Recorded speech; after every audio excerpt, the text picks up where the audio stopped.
7 rare spiritual experiences only dark chosen ones ever encounter. There's a path most people never talk about. It's not lit with peace, love, and light. It doesn't smell like incense or echo with the gentle hum of mantras. This path is darker, more twisted, more raw. It's jagged with suffering and silence, and it's walked only by those who have been chosen not by gods, but by the shadows themselves. And you, perhaps you are one of them. You see, we often romanticize spiritual awakening, but true transformation doesn't always come wrapped in grace. Sometimes it comes through fire, through chaos, through the tearing down of everything you once thought was real. I know this because I've lived it, and if you're still watching, still listening, maybe you felt it too. That quiet voice that whispers in the stillness of night, not calling you to light, but into the void. It is there in that void that we begin to see the experiences that are so rare, so misunderstood, that only the dark chosen ones encounter them. Click subscribe to this channel to get more profound spiritual lesson. The first experience is the collapse of identity. Not the ego death that's spoken about in lofty terms, but a complete dismantling of who you are. You stop recognizing yourself. Your voice sounds foreign. The things you once loved feel meaningless. You wake up one day and realize that everything you believed was you was a costume stitched together by fear, trauma, and societal conditioning. This isn't a gentle process. It's violent, it's terrifying. Imagine standing in front of a mirror and watching your face melt, not physically, but symbolically. You try to scream, but even your voice betrays you. Who are you, really, when everything falls away?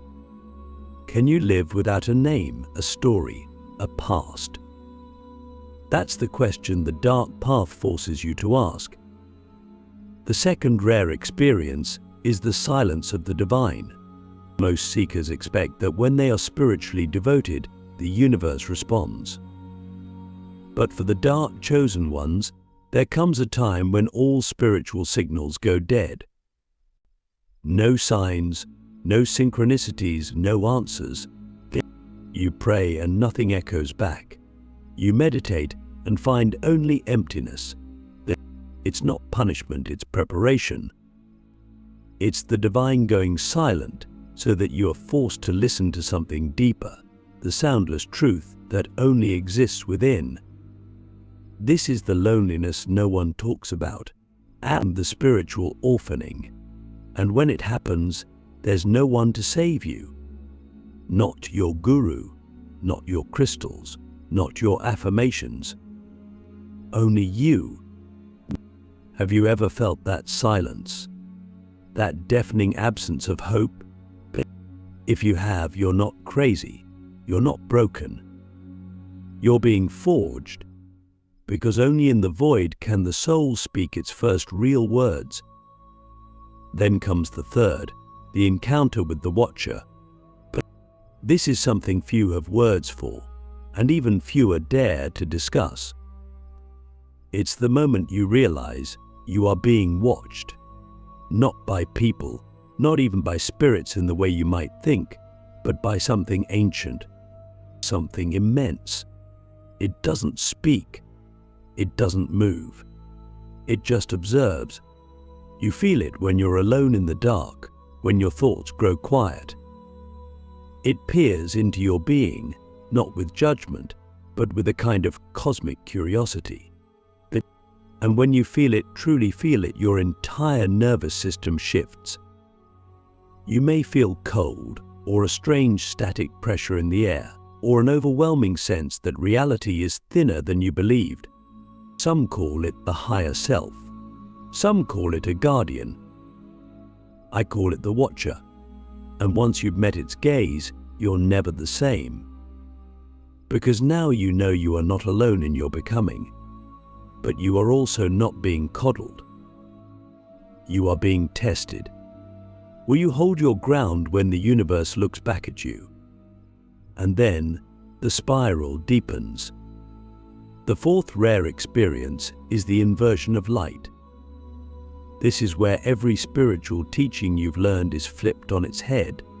Love becomes pain, peace becomes chaos, and compassion becomes rage. You begin to see that everything has a shadow, but that the light you once worshipped was only half the truth. The other half, it's made of blood and bone and screaming silence. And here's the crazy part: you start to love the darkness. Not in a twisted, evil way, but in a way that's real. You come to understand that light without shadow is blindness, and shadow without light is terror. But together they form vision. And so you walk differently, not towards the light, but through it and beyond, into the realms where angels and demons are not enemies, but reflections, where good and evil are not moral judgments, but frequencies of awareness. Have you ever felt that reversal, that sacred blasphemy, where you whisper a truth so dark it feels like betrayal, yet so real, it sets your soul on fire? The fifth experience is death without dying. And no, I'm not talking about near-death experiences. I mean a spiritual death so profound that it leaves you breathless. You wake up one day and you know you've died. Not physically, but energetically. Your old self is gone. You feel disconnected from the world, from people, from your own body. It's like you're a ghost, haunting your own life. And the scary part? There's no going back. No one tells you that awakening sometimes means mourning yourself. You grieve your past. You grieve your dreams. You grieve the person who tried so hard to be good. But in that grief, something stirs. A new essence is born. One that doesn't need validation or identity or even answers. Just presence. Just truth. Can you hold that? Can you stay dead long enough for your real self to be born? Let me ask you something deep. What if everything you were taught to fear was actually the door to your liberation? The sixth rare experience is the message from the depths. This doesn't come from angels or guides. It comes from the underworld of your own psyche. It might arrive in a dream, in a breakdown, or in the middle of a panic attack. But suddenly you hear it. The message. It's short, cryptic, and undeniable. Let go. You are not who you think you are. Your pain is your power. It shakes you. Not because it's poetic, but because it's true. And once you hear it, you can't unhear it. That message becomes your mantra, your sword, your compass. It's the whisper that leads you through the maze when all other maps have burned. And finally, the seventh rare experience, the one most fear and few survive, is the surrender to the unknown. This isn't trust. It's surrender. It's letting go of all control, all plans, all ideas of who you are or where you're going. It's choosing to walk into the dark with no light, no guide, no promise of safety. Just faith. Not blind faith, but earned faith. The kind that's been burned into your bones by every trial you've endured. You stop needing to know. You stop needing to be right. You just are. And that's enough. You don't reach this place through meditation apps or motivational quotes. You reach it by falling, by failing, by losing everything you thought mattered. And when you arrive, you realize something shocking: the darkness never wanted to hurt you.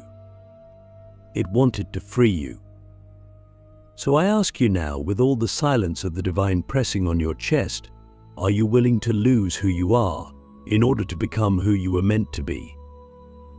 The watcher's gaze, when the universe stares back. Have you ever felt it? That eerie, unshakable sense that something vast and unseen is watching you, not with malice, not even with judgment, but with a stillness so absolute it devours noise itself. It's not paranoia. It's not imagination. It's the watcher, and when you've been marked by the darker path of spiritual evolution, its gaze becomes an ever-present echo in your soul. I remember the first time I truly felt it. It was during a moment of complete despair, where all my spiritual tools had failed me. Prayer felt empty. My body was shaking from exhaustion. The silence was suffocating. I had gone so deep into the inward spiral that even my thoughts had scattered into static. And then there it was. A presence, not outside me, but everywhere. It didn't speak. It didn't move. It simply was. And it was aware of me. This is the moment most people either run or break. But if you're a dark, chosen one, you don't shatter. You stare back. The watcher is not some god in the sky or a spirit guide with answers. It's the raw, unfiltered face of consciousness itself. It's the part of the universe that doesn't interfere, doesn't console, doesn't save. It simply observes. It's the eye of the storm, the unmoving center around which all chaos spins. And when you make contact with it, you realize something terrifying. You are no longer a seeker. You are being seen. Why does this matter? Because the watcher shows you the truth of your existence. Not the human version of truth, the roles, the names, the goals, but the deeper substratum of what you really are. It reveals, not through words, but through presence. And that presence strips you. It peels away your illusions like skin from bone. You can't lie to it. You can't pretend. There is no mask strong enough to survive its gaze. And yet, it does not punish. It's strange. As terrifying as it may feel, there's also a strange peace in being seen so completely. It's like standing naked under the stars and realizing the stars don't care if you're naked. They just shine. The watcher doesn't require you to be more spiritual, more enlightened, or more healed. It simply asks, are you willing to be seen as you are? Raw, wounded, beautiful, flawed, divine. This experience marks a turning point.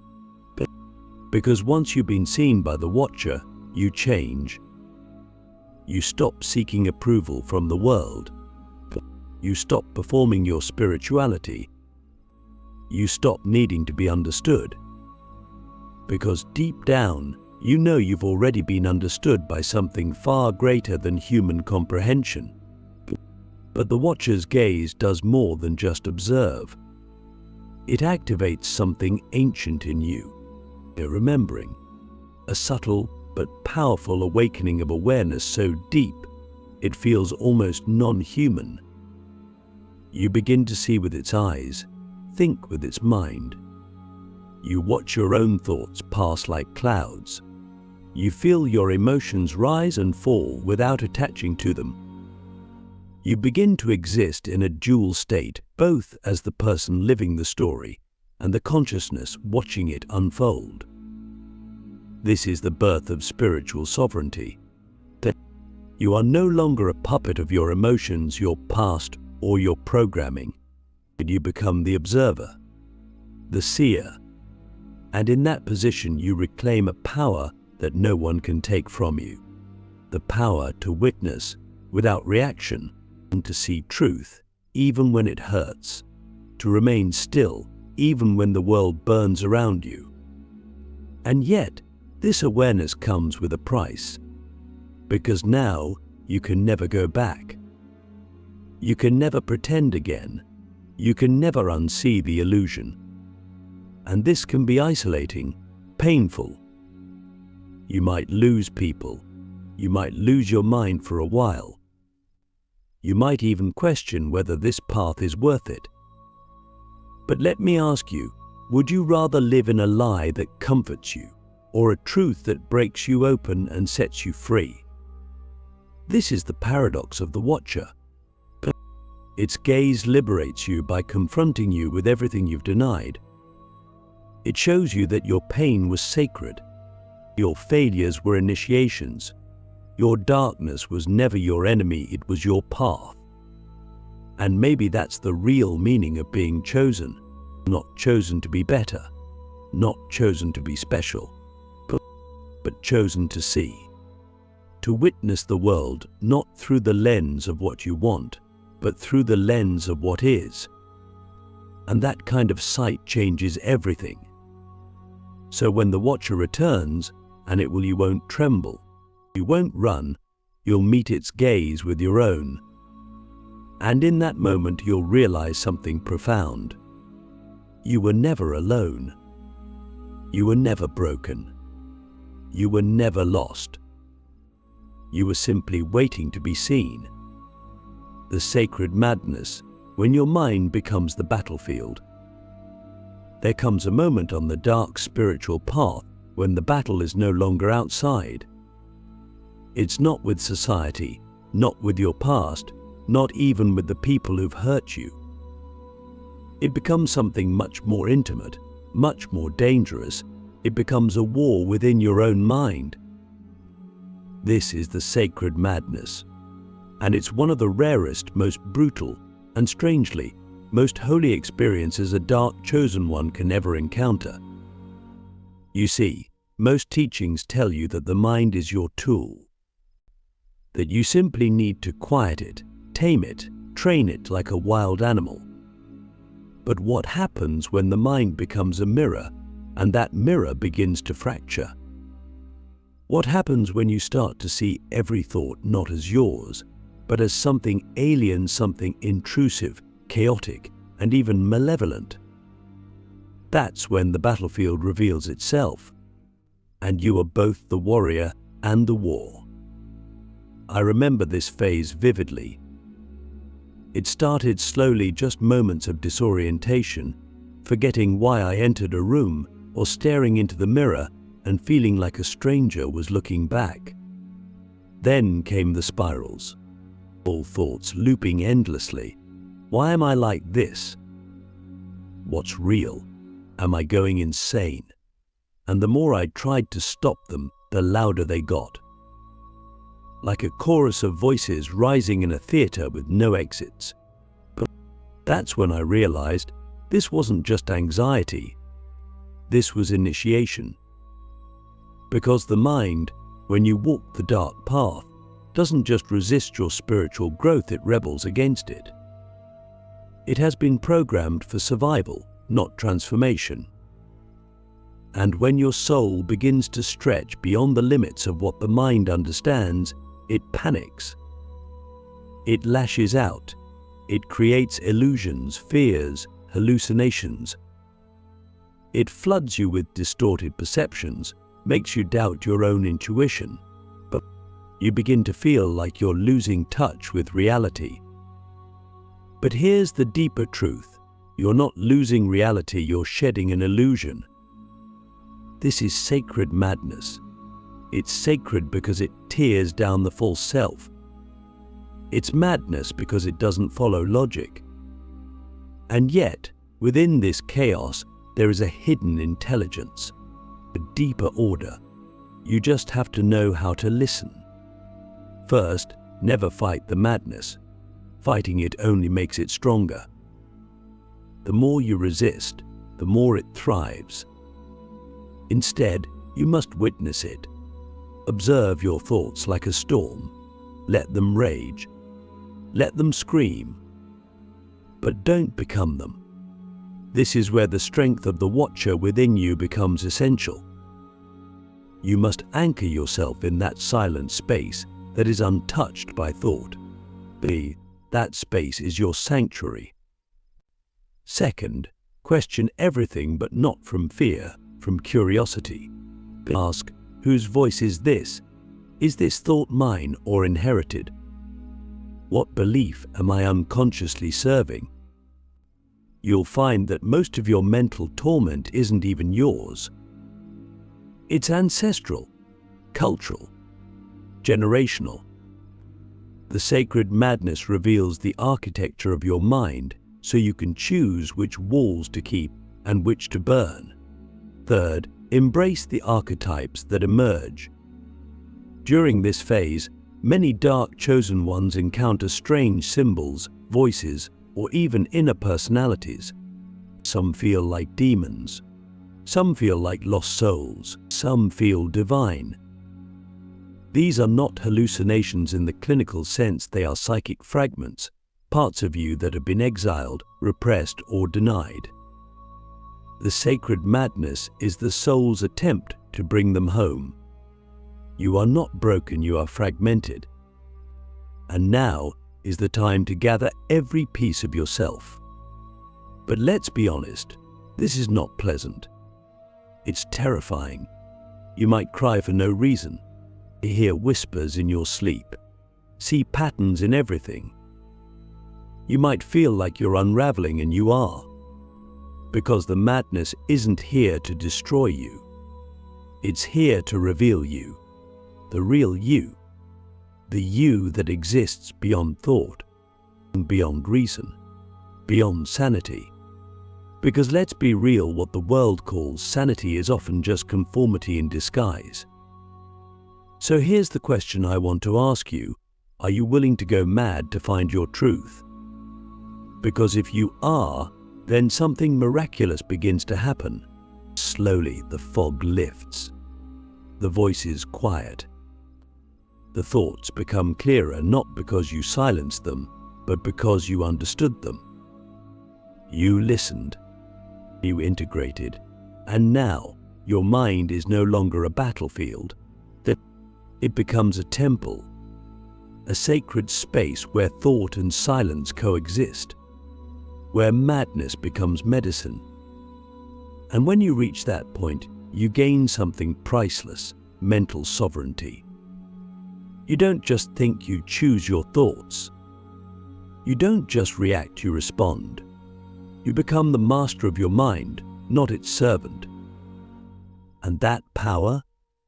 It's not flashy, it's not loud, but it's unshakable. It's the kind of power that walks through chaos and remains calm, that looks madness in the eye and sees wisdom. So, if you find yourself spiraling, if your mind feels like a maze with no exit, remember this: you are not broken. You are breaking through. The final trial, becoming the flame that doesn't burn. There is a moment at the end of every true spiritual journey when everything you've endured, the silence, the darkness, the madness, coalesces into something quiet, not triumphant, not glamorous, just still. At first, it feels like nothing. No fireworks, no angelic choirs, just breath, just awareness, just being. But in that moment, something impossible begins to happen. You realize that you've become the flame that doesn't burn. The final trial is not about overcoming. It's about transcending. After all the chaos, after all the ego deaths and spiritual deaths and mind unravelings, you are left with something extraordinarily simple: presence. But this presence isn't passive. It's not the calm of someone who has escaped the fire, but it's the calm of someone who is the fire and no longer fears being consumed. You realize that pain no longer defines you. You've bled so deeply into your own wounds that they become portals. Every scar is a doorway. Every loss is a teacher. And you stop running. From yourself, from life, from the unknown. You stand still, And in that stillness you burn not destructively, but alchemically. Everything false is scorched away, and only essence remains. This is the point where most people expect a reward. Enlightenment, perhaps, bliss, constant peace. But what you get instead is something more profound, clarity. You see through illusion instantly. You feel when someone is lying, even with a smile. You sense energy, not just words. You no longer chase things. Life moves through you, and you respond like a tuning fork, vibrating only to what is true. And with this clarity comes something else, something deeper, responsibility. Because once you become the flame, you realize you can ignite others not with force, not with preaching, but simply by existing.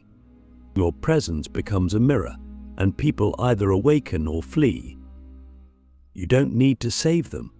You don't need to lead them. You just are, and that is enough. But here lies the final riddle of the dark path.